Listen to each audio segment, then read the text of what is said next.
दे वो जिगर कहां से लाए, तुम्हें भुला दे वो जिगर कहां से लाए, किसी और को बसा ले वो दिल कहां से लाए। तुम्हें भुला दे वो जिगर कहां से लाए, किसी और को बसा ले वो दिल कहां से लाए। उह भी न निकले और जान चली जाए, बस इतना बता दो वो जहर कहां से लाए। कार्यक्रम में मौजूद sir Afif sir, Subhash sir, Tauseef sir, उसके साथ साथ आप तमाम तर का बेहद शुक्रिया कि आपने इस नाचीज को उस काबिल समझा जो मुझे चंद बातें रखने का मौका फराहम हुआ। दरअसल यहाँ जितने भी बच्चे आए हुए हैं, यहाँ जितने भी लोग आए हुए हैं, हर कोई हमारे देश का भविष्य है।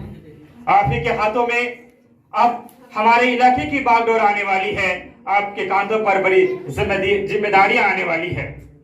कहा जाता है कि जो युवा तबका होता है, जो छात्र होते हैं, वो इस समाज के उस पहिए की तरह हैं जो अगर सही रफ्तार से चले तो हम बहुत तेजी के साथ आगे जा सकते हैं। अगर वो पंचर हो जाए, कहने का मतलब है कि आज हमारा युवा पीढ़ी, कई युवा पीढ़ी जो नशा खुरानी इत्यादि गलत रास्तों पर चल पड़ा है।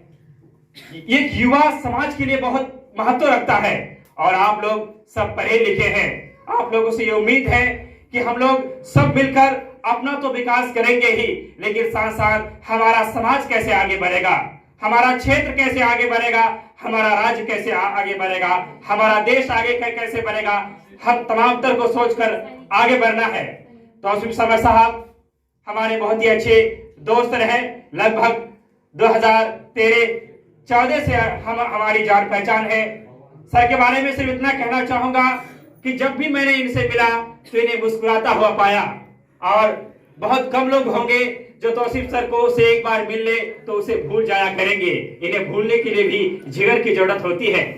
क्योंकि महफिल काफी बेहतर लग रहा है तो अदरवाइज कुछ नहीं सोचना है, सिर्फ तौसीफ सर को जहन में रखना है। और एक शायरी जिसे मैं गाहे बगाहे जब भी मौका मिलता है बोल ही देता हूं। मैं चाहूंगा कि जहन में तौसीफ समर होना चाहिए। तुम्हें भुला दे वो जिगर कहां से लाए, तुम्हें भुला दे वो जिगर कहां से लाए, किसी और को बसा ले वो दिल कहां से लाए।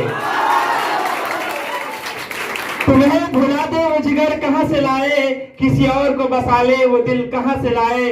उह भी न निकले और जान चली जाए, बस इतना बता दो वो जहर कहां से लाए। मैं उम्मीद करता हूं कि आप लोग खूब पढ़े, बेहतर करें। और आखिर में एक बात मैं कहना चाहूंगा कि हमारे जीवन में दो लोगों का बड़ा महत्व होता है, एक हमारे माँ बाप, एक हमारे शिक्षक।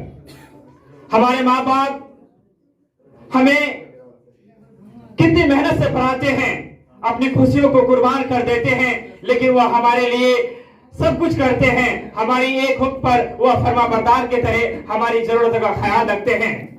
आज इस कड़ाके की ठंड में जब एक छोटा सा बच्चा जो 3 माह का है, जो 6 माह का है, क्योंकि 4 माह की मेरी भी एक बेटी है, मैं जब सोता हूँ तो सोए रह जाता हूँ मैं, लेकिन उनकी माँ एक बार रात में 10 बार अगर जागती है और नींद में भी अपनी बच्ची को देखती है क्या बच्ची ने पेशाब तो नहीं किया है। वो और जब मैं मेरे खुद के आंख नहीं खुलते हैं, लेकिन वो उड़ती भी है और बदलती भी है, कड़ाके की ठंड सहती है। तो इंसान की जिंदगी में माँ का जो रोल है, इसे हम कभी उनके एहसानों को चुका ही नहीं सकते हैं। हमारे माँ बाप का हमारी जिंदगी में बहुत बड़ा महत्व है। चूंकि यहाँ पर बेटियां हैं, मैं तमाम तर से कहना चाहूंगा कि आप खूब तरक्की करें, अपने जो सपने हैं उसे पूरा करें। लेकिन एक बात याद रखेगा कि हमारे माँ बाप, हमारे जो माँ बाप हैं वो हमारे गाड़ी की ब्रेक की तरह हैं। हमारे जो माँ बाप हैं वो जो नाव की जो पतवार होता है उसकी तरह हैं। हम कितना बड़ा हो जाए, नाविक कितना भी बेहतर क्यों ना हो जाए, ड्राइवर कितना ही अच्छा क्यों ना हो जाए, अगर गाड़ी की ब्रेक खराब हो जाए तो गाड़ी दुर्घटना घट जाती है, एक्सीडेंट होने का खतरा होता है।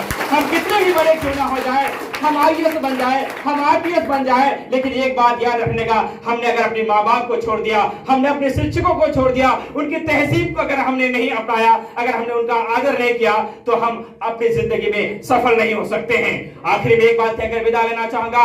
तौसीफ समर सर से जब हमारी बातचीत हो रही थी, मैं कह रहा था कि हमारे समाज में ऐसे ऐसे लोग हैं जो काफी पढ़े लिखे हैं, उनकी हिंदी की राइटिंग अगर देखेगा तो आप कहेंगे कि कैसे कंप्यूटर से मैंने टाइप करके लाया है।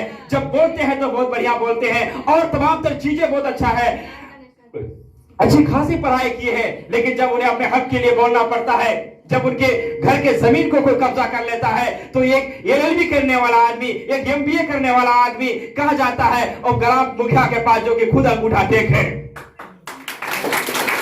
हम शासन हो या प्रशासन, चाहे किसी की पदाधिकारी के अगर हमें इसमें जाना पड़े या किसी गुंडे मवाली से हमारा सामना हो जाए, मैं दुनिया में सबसे ज्यादा अगर किसी से नफरत करता हूं तो कसम खुदा की बुज़दिलों से करता हूं। हमें अपने आने वाली पीढ़ी को बुज़दिल नहीं बनाना है, हमें हिम्मतवर बनना है, हमें मजबूत बनना है। हम जब भी किसी से बात करें, और आखिर में एक बात कहकर विदा लेना चाहूंगा कि जैसे मैं आपसे बात कर रहा हूं, इसी तरह कोई भी आपसे बात करे, गोया के वक्त का DM, वक्त का SP, वक्त का वजीर आजम भी अगर आपसे बात करे तो उनकी आंखों में आंख डालकर उनकी बातों को सुना कीजिए।